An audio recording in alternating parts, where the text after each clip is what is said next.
I'd like to just thank Paul first of all for inviting me onto this meeting, and I'm really interested to hear the previous speakers talk about what's going on, how they're actually integrating hydrogen into their projects, into their industries, and really just where the step change is coming from decarbonisation. So kind of what I want to do today really is connect that ambition to kind of an example of what ambition is going on in Ireland, and what hopefully Ireland will do, and then hopefully then people can integrate with what we're doing and what we plan to do. We're coming from behind as a country with hydrogen, but I think certainly what I want to paint a picture today is the advantages that Ireland has in relation to hydrogen scale up, and where areas like Saarland can actually certainly build on what they have. You're well and more advanced than us, but certainly we can learn from each other, from our regions.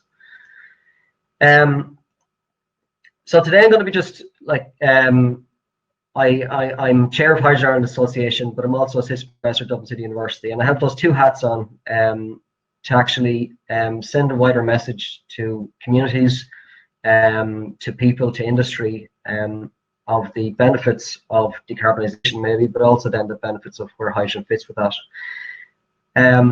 Hydrogen Ireland Association was created kind of maybe with a push from the GEMCOM project. Over the last couple of years, there's been a huge interest in hydrogen in Ireland, and really what a number of us thought that association would align people's ambitions, people's queries, and I think GEMCOM was the catalyst for that. And I think working together with European partners, creating projects like GEMCOM, creating potential projects like HAZEL, is a great way to network, build communication, and actually have really driven associations or organizations or community activity far out from that. I have this as an animation usually, but these slides are actually from the Irish Wind Energy Association conference, a yearly conference that happened actually yesterday.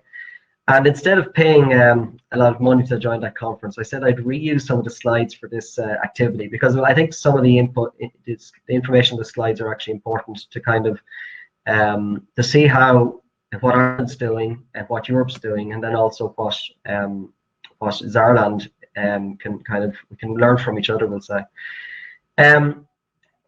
One of my roles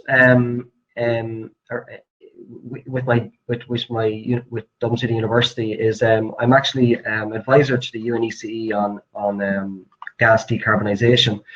I'm also interact with the World Energy Council, and one of the things which we focus on is gas, and actually how hydrogen can actually be that step change on decarbonising the gas sector. But actually, what I introduced yesterday to the Wind Energy Association conference was actually how hydrogen can save the wind industry rather than the gas industry, and probably actually hydrogen probably can save both industries as we go into the future. So this slide here is just depicting, for example, Ireland and our offshore wind potential around the east coast and south coast of about 4 gigs of gigawatts of energy, but also the west coast and the potential of between 30, 50, 70, 100 gigawatts. There's all sorts of numbers mentioned yesterday in the IWA conference. But actually the main key thing here, which the message I'd get across really, is that certainly for countries like Ireland, like the UK, like Netherlands, and the North Sea specifically, there's huge opportunities for electricity production that can dwarf local grid infrastructure. And also for Ireland, our resource potential for wind dwarfs our entire energy use, never mind our electricity use. So the idea here, long-term high-capacity storage is needed. That's kind of getting quite obvious. And the infrastructure to transmit it, the enormous quantities of energy to areas such as Germany, such as other countries across Europe, where they will need hydrogen, most likely green hydrogen, there's a huge disparity there of what we can produce, but where it's needed. So the reason why I say why hydrogen could save the wind industry is that if the wind industry develops as it's going across areas such as Ireland, North Sea, etc., the constraint of grid access to that electricity onto the grids of Europe is a major issue. And at some point, the price of that electricity, because of its constrained percentage, because it's curtailment percentage, the price per kilowatt of energy supplied to our grids will diminish, and investors won't like investing in wind because they're not getting the full potential from that energy that's potentially produced. So the role potentially is that hydrogen can interact with that. So this is actually a schematic I've robbed from the GEMCOM project. So I think thank you, Rory, for developing this lovely schematic. I think it paints a lovely picture of kind of, you know, renewables, solar and wind. So Bodo's project with solar, Energia's with wind, and then you get the electrolysis units, as Bodo has explained on his presentation. The handling then, which was explained by Nicola, and also mentioned Frank as well. But also the energy demands, which was probably more mentioned on the energy side from Frank's presentation, that can actually use within fuel cells, SOFC or PEM, within mobility, within industry, within gas grid. And I think effectively just paints the picture that hydrogen, or power to X, power to hydrogen is your intermediate carrier, energy carrier, can decarbonize many sectors, and if not all sectors. So one of the things which I wanted to kind of relay in here, and which is actually very connected with Saarland, what's going on in the region of Saarland, is Europe's hydrogen strategy, which was released earlier this summer, and then which coincides with a number of European countries releasing their strategies. And the intention of, for example, Ireland to have a strategy document developed in 2021. The strategy really tells the story of that we're going from a small base of hydrogen production, green hydrogen production, to the scale of massive proportions within the next decade, and then beyond that, it's just, you know, the scale is just going to increase massively, and that's kind of poised on the back of the EU Green Deal that was proposed there last week in relation to the reduction of 55% greenhouse gas emissions by 2030 across the EU. So I think there's a really good tie between hydrogen, between our reduction of emissions, and actually project the trajectory of Europe. I think activities in Saarland, activities starting in Ireland, and across Northern Ireland and across the UK, across the rest of Europe, are really important to see that scale and that potential for scale. So I kind of would just, I won't go into activities in Ireland too much. This is, you know, the activities in Saarland pretty much dwarf any activities we're doing. But I think we're getting, certainly with the GEMCOM project, we're starting. I think the knowledge basis around the community forum, the models of supply chain of hydrogen developed by NUIG in Galway, and Belfast Met in relation to the actual activities going on the ground in relation to electrolyzers, which combined with the wind sites with Energia. I think all that's very positive. But I think also, which is Paul had mentioned today, is you know, related activities that actually have spawned out of that one project, such as the bus trial that's happening in Belfast, which then literally seeded activities in the Republic, specifically Hydrogen Mobility Ireland, which came on the back of, you know, myself and colleagues coming together from industry, pulling together knowledge from the mobility side to pull together an organised group, industry-led group, to force or to show how fuel cell and hydrogen can work in mobility. And that's ongoing, and currently that group is looking for funding to actually roll out their ambitions. But I think, don't forget, there's, you know, there's a lot of connections here with communities such as the Blanche Island community, which are working towards community-based island regions Valentia, Rathlin, Arran, to actually introduce hydrogen into scalable projects, scalable deployment projects and activities that can really show that hydrogen works in certain aspects. And again, all supported hopefully by academia, which brings in the area of support from thorough science and thorough training that's necessary to actually build on a hydrogen economy. So this graph here actually is meant to have some animation on it, but you've been given it all at once, we'll say here. But effectively what this slide says is that, you know, this is kind of focused on Ireland, and I've kind of called it Irish factors. But, you know, if you could create a similar graph for every other country, every other region across Europe or across the world even.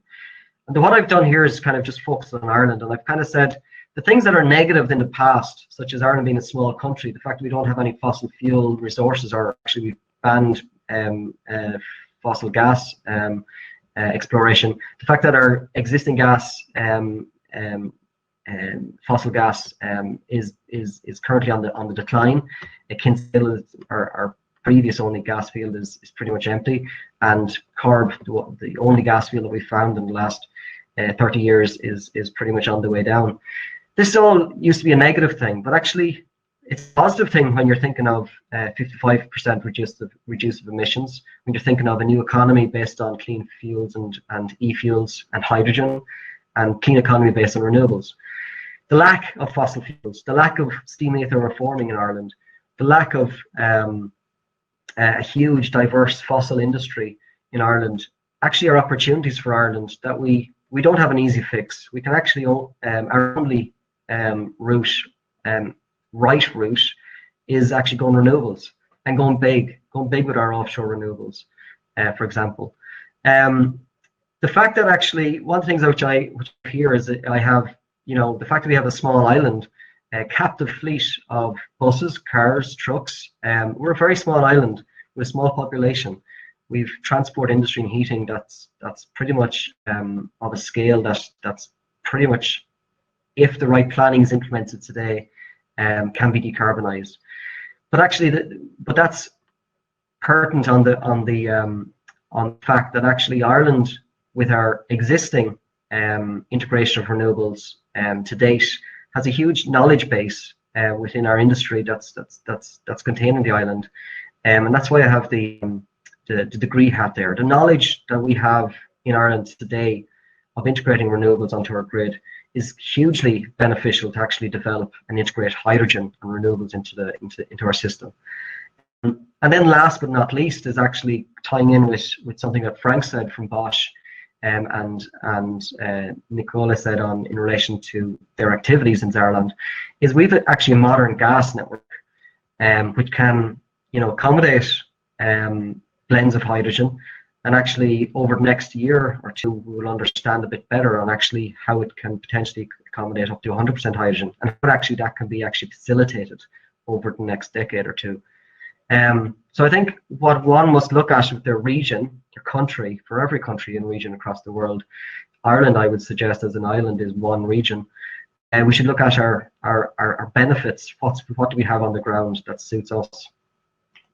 So if I just go with kind of some final remarks, and hopefully I can sum up some of the talk today as well, Paul, and hopefully I'm on time, is that zero emissions are good for the climate, health, and our economy. I think that's you know, with COVID even included, the fact that we can build back better is probably a thing we should do, and it actually ends up being better for our climate, better for biodiversity, better for our own health and our economy. The thing that I'm talking to policymakers and industry about is kind of, you know, what we build today or plan to build today is going to be with us for the next 20 years. So what you build today must be flexible, that it has to be and can be carbon neutral, zero emission, or even carbon negative. So from technology to products, etc. And it's great to see Bosch actually coming up with products for industries that actually can, you know, for example, decarbonize transport. I think every region, and this is going back to Ireland, the north, the south, etc., is actually we have to use our resources in that region, whether it's ocean, wind, solar, pipes, cables, rail, people. We should use our resources to the maximum, because some areas, some regions have more diverse resources, some have less, and we should use what we have. We need to update and diversify our markets. This was actually very important in the conference yesterday, in the IWEA conference yesterday. The fact that if you've put an electrolyzer on the grid today, that it doesn't interact with the demand side management for payments or grid stability is something that must change. The fact that actually that no one has ever heard of hydrogen auctions, a commodity price for hydrogen, storage price for hydrogen stored. Bodo talked about number of kilograms or kilowatt hours stored at his site. Imagine he got a price for that per year from actually a benefit of actually our grid utility management. I think it's obvious, this group of 73 people on the call at the moment. There's green renewables, green hydrogen can work. The technology is mature. The price is reducing all the time. Green hydrogen policy regulation roadmap is required for every region. Currently in Ireland, we're working on that. We're working towards government actually publishing a strategy, which is a top level idea, but then developing actually a day-to-day, a year-to-year, a decade-to-decade roadmap is highly important, and every country has to do that, and hydrogen has to be integrated deeply into our energy system. Green hydrogen deployment at scale is needed. I think it's quite obvious. Having the projects which we have in GEMCOM, which we propose in HAZEL, which Bosch is creating, are fantastic. But they have to have scalability and be at scale. And it's great to see companies like Bosch actually having that ambition, which is fantastic to see. And I think the other point to make is that education, device to people matter, and we listen to communities. Historically, industry has kind of just done their thing and have forgot about people, bringing people along. And I think if hydrogen is to succeed to actually decarbonize our society, we must bring our people along with us. So on that note, I'll leave it there, and I'll open the floor to questions. Thank you.